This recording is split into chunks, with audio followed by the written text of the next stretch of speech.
வணக்கம்ப்பா.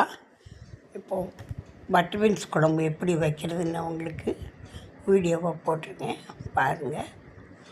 சாம்பார் காரக்குழம்பாக வைக்கிறதுக்கு பதிலாக ஒரு மாற்றமாக இது ஒரு நாள் வைக்கலாம். நல்ல வானிலையில் நிறைய அளவு கொஞ்சம் நல்லெண்ணெய் சேர்த்துக்கோங்க. கடுகு, சீரகம், கருவேப்பிலை போட்டு நல்லா தாளித்து விட்டு விடுவோம். 3 பச்சை மிளகாய் வாசத்துக்கு சேர்த்துப்போம். இப்போது ஒரு 150 சின்ன வெங்காயத்தை 1-2 நச்சு வச்சுருக்கு, அதையும் இதில் சேர்த்துக்கிடுவோம். இந்த குழம்புக்கு வாசத்துக்கு கொடுக்குறதே இந்த சின்ன வெங்காயம் தான். நல்ல டேஸ்ட் வரணுன்னா சின்ன வெங்காயம் சேர்த்துக்கோங்க, பெரிய வெங்காயம் வேண்டாம். இந்த மாதிரி இதை நல்லா இந்த பச்சை வாசனம் போகிற அளவுக்கு வதக்கிட்டு 2 தக்காளி, பழுத்த தக்காளி 2 சேர்த்துக்கிட்டு குழம்புக்கு தேவையான உப்பை நம்ம இதிலே முதல்லையே சேர்த்துப்போம். காணலைன்னா கடைசியில் கொஞ்சம் சேர்த்துக்கலாம். இப்போ வெட்டி வச்ச உருளைக்கிழங்கையும் பட்டர் பீன்ஸையும் சேர்த்துக்கிடுவோம். ஒரே சைஸாக உருளைக்கிழங்கை வெட்டிக்கோங்க. இது நல்ல ப்ரோட்டீன் சத்து உள்ளதான். கறிக்கு ஈக்குவலான உருளைக்கிழங்கும் பட்டர் பீன்ஸும் ரிச் இன் ப்ரோட்டீன். அதனால் தாராளமாக இது செய்யலாம். அடுத்து ஒரு 1/2 ஸ்பூன் மஞ்சள்தூள் சேர்த்துப்போம். அடுத்து 3 ஸ்பூன் குழம்பு மிளகாய் பொடி, வீட்டிலே அரைச்ச பொடி தான் இது. இதை சேர்த்துட்டு அடுத்து காரத்துக்கு, ஏன்னா இதில் எண்ணெய் நிறையா சேர்ப்பேன். அடுத்து தேங்காய் முந்திரியில் சேர்க்கறதுனால அந்த குழம்புக்கு கொஞ்சம் காரம் வேணும்.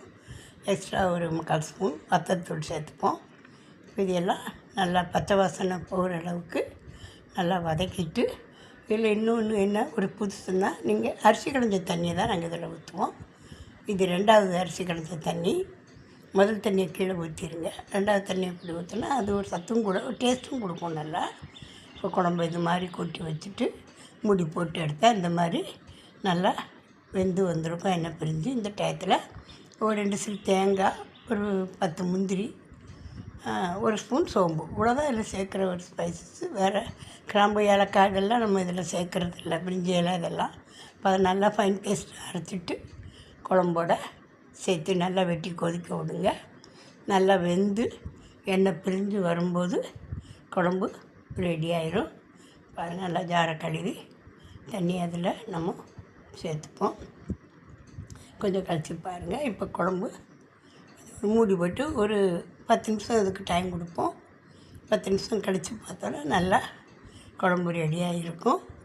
அதில் ஜூஸியாக இருக்கும். அந்த இதில் ஒரு டேஸ்ட் என்னென்னா, அதில் போட்ட உருளைக்கிழங்கு ரொம்ப டேஸ்ட்டாக காரமாக நல்லா ஜூஸியாக இருக்கும், சாப்பிட்றதுக்கு நல்லாயிருக்கும். நீங்களும் இது மாதிரி ட்ரை பண்ணி ஃபீட்பேக் கொடுங்க. தேங்க்ஸ் ஃபார் வாட்சிங்.